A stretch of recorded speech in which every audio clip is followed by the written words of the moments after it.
क्या कभी पक्षी मानव हुआ करते थे या ये केवल पुराणों की कथा है? हिंदू धर्म में गरुड़ का अत्यंत महत्वपूर्ण स्थान है। उन्हें पक्षियों का राजा और भगवान विष्णु का वाहन माना जाता है।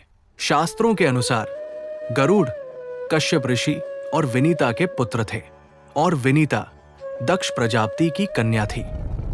गरुड़ के बड़े भाई का नाम अरुण है, जो भगवान सूर्य के रथ के सारथी हैं। गरुड़ को कई नामों से जाना जाता है: विनायक, गरुत्मत, तार्क्ष, वैन्ते, नागांतक, विष्णुरथ, खगेश्वर, सुपर्ण और पन्नगाशन। इतना ही नहीं, जीव विज्ञान में भी एक पक्षी को गरुड़ से जोड़ा जाता है, जिसे लेप्टोप्टिलोस जवानिकस कहा जाता है, और ये आज विलुप्त प्राय प्रजातियों की सूची में शामिल है। पंचतंत्र और पुराणों में गरुड़ के पराक्रम की कई अद्भुत कथाएं मिलती हैं। कहा जाता है कि गरुड़ ने देवताओं से युद्ध करके अमृत कलश तक छीन लिया था।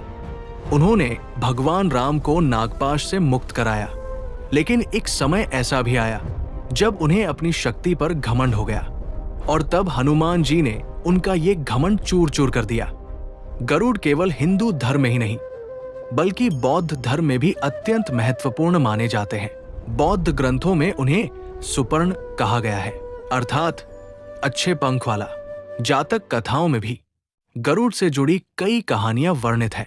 इतिहास में भी गरुड़ का प्रभाव दिखाई देता है।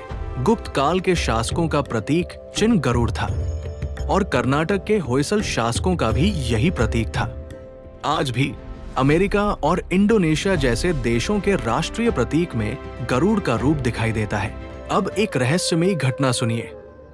चेन्नई से लगभग 60 किलोमीटर दूर वेदगिरी पर्वत पर स्थित एक तीर्थ है, जिसे पक्षी तीर्थ कहा जाता है। कई सदियों से हर दिन दोपहर के समय गरुड़ का एक जोड़ा आकाश से उतरता है। मंदिर का पुजारी उन्हें भोजन कराता है और फिर वे वापस आकाश में उड़ जाते हैं। इस अद्भुत दृश्य को देखने के लिए सैकड़ों लोग पहले से वहां उपस्थित रहते हैं। वहां के पुजारी के अनुसार सतयुग में ब्रह्मा के 8 मानसपुत्र भगवान शिव के शाप से गरुड़ बन गए थे। उनमें से 2 सतयुग के अंत में मुक्त हुए, 2 त्रेता युग के अंत में और 2 द्वापर युग के अंत में। कहा जाता है कि अब जो 2 बचे हैं वे कलयुग के अंत में मुक्त होंगे।